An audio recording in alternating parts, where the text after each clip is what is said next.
Hey guys, so before I start, I've got to say I'm working on a pretty big video that a lot of research is going into. So because of that, I unfortunately didn't have a regular upload for you guys on Thursday, but I still wanted to get something out for this week. So I figured, since I haven't done any Sun and Moon related videos on the channel yet, why not give my personal thoughts on some of the new Pokemon that we've got, as well as a mini theory that wasn't really big enough for its own video, but it kind of relates to Sun and Moon in a way. Also, my friend Rob, who did the voice acting in my How to Evolve Eevee into Sylveon video, has now made his own channel. I know that some people asked if he did have his own channel, and here it is. His first video will be on the screen or in the description, so yeah, please go show him some love. So aside from Sun and Moon looking pretty damn amazing, getting a look at our playable characters, the Professor, whichever one he is, and what looks like our rival, we also got shown the starters of the region. The colour scheme of these starters did seem a little bit off to me at first, compared to previous starter trios, with the grass starter being mainly brown and the fire starter being mainly black, but luckily they very quickly grew on me. So first off we have the fan favourite, the grass quill Pokemon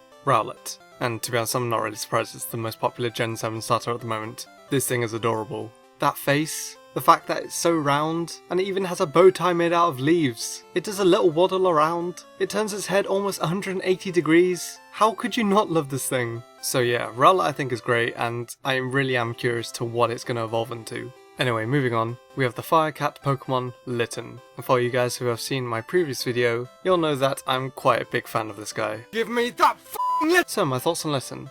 Honestly, this might just be my new favourite first stage starter. I love how this thing looks. I also love how it's a cat. I have cats in real life. I love how when it attacks, some of its hairs become red, like how the fire comes out of the Cyndaquil line when they attack. I cannot wait to see what this thing evolves into. Please God, let it be good. To be honest, I hope all the starter evolutions look great. And yeah, out of the starters, Litten is personally my favourite of the three. And finally, we have the Sea Lion Pokemon Popplio, and I think it's safe to say that Popplio is currently the least popular of the three, which, I'm not gonna lie, is kind of sad. There's even fan art of no one liking Popplio, even though I'm not gonna lie, I think it's kind of funny. But on the bright side, there is definitely a Popplio fanbase out there. I actually know quite a few people who are picking Popplio. For me personally, Popplio is unfortunately my least favourite of the three, but it doesn't mean I don't like it. It still looks like a water starter, and it probably has the best art of the three, with Popplio jumping on its bubble and doing somersaults. But the fact that it has some sort of clown look going on there does turn me off it a little.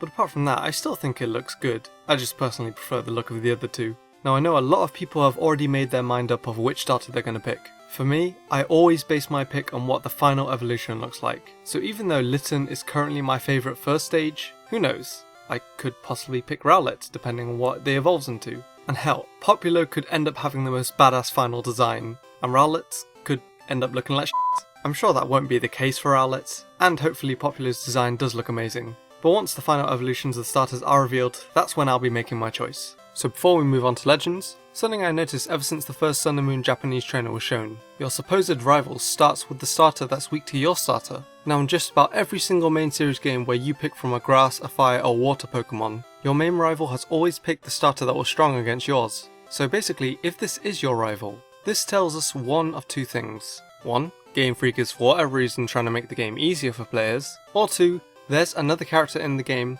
possibly another rival, that picks a starter that's strong against your starter Pokemon. Or there's another reason, but I guess we'll find out. Now let's take a look at the last two Pokemon revealed, the Sun Legend and the Moon Legend. We can assume that the trademarks revealed a little while ago means that this Pokemon will be called Solgaleo, and this Pokemon is Lunala. So that's what I'll be calling them throughout the rest of the video. Now funnily enough, Solgaleo is pretty much exactly what I expected it to be, being a Sun Lion that looks pretty badass. Whereas Lunala to me was a complete shock. I did not expect anything quite like this. A bat vampire creature that a few people have speculated to be related to Olympia somehow. Now like the starters, people have been speculating on what typings these Pokemon are going to be. I think it's safe to say that the majority of people believe that Solgaleo is going to be part fire, and Lunala is going to be part flying. In terms of extra typings, I'd guess Solgaleo could be fire psychic, or it could stay pure fire. And Lunala will most likely be part psychic as well. Whether we get a new typing in the next gen, I don't know, but looking at the typings we have, these are probably the most likely. So, now that the cover legends for Sun and Moon have been revealed,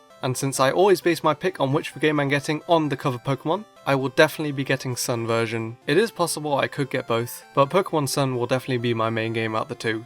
Finally, the last thing I wanted to talk about was a bit of a mini theory that I've kept in mind for a while now, but I couldn't find enough information to make a whole video about it, so I decided to add it on here. So let's take a look at the Hoenn Elite Four member, Phoebe.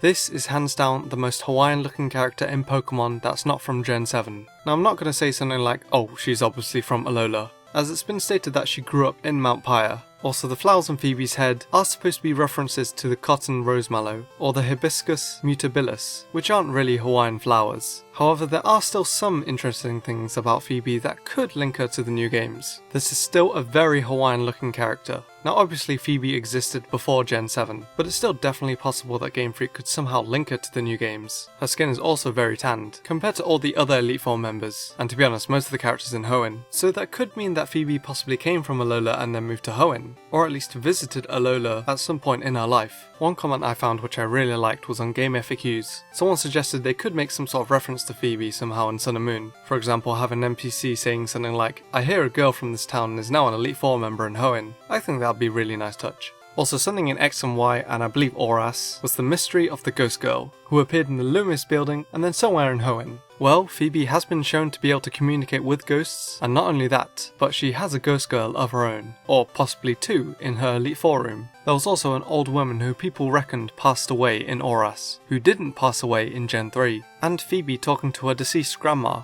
So, will Phoebe make some sort of appearance in Sun and Moon? Is she originally from Alola, or has been to Alola before? Or even has relatives from Alola? Will these Ghost Girl mysteries relate to Phoebe in any way?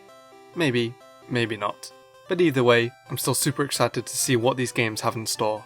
Anyway, I hope you enjoyed me giving my early, or late, thoughts on the new Pokemon revealed, as well as a small theory on Phoebe, and whether she'll relate to Sun and Moon in any way. Be sure to check out my friend Rob's channel, as he's literally just starting out. Next video will be the one I put a lot of time and research into, so stay tuned for that. Leave a like if you enjoyed me giving my thoughts, and maybe I'll do it again in the future. Subscribe for more Pokemon related content, and until next time, thanks so much for watching.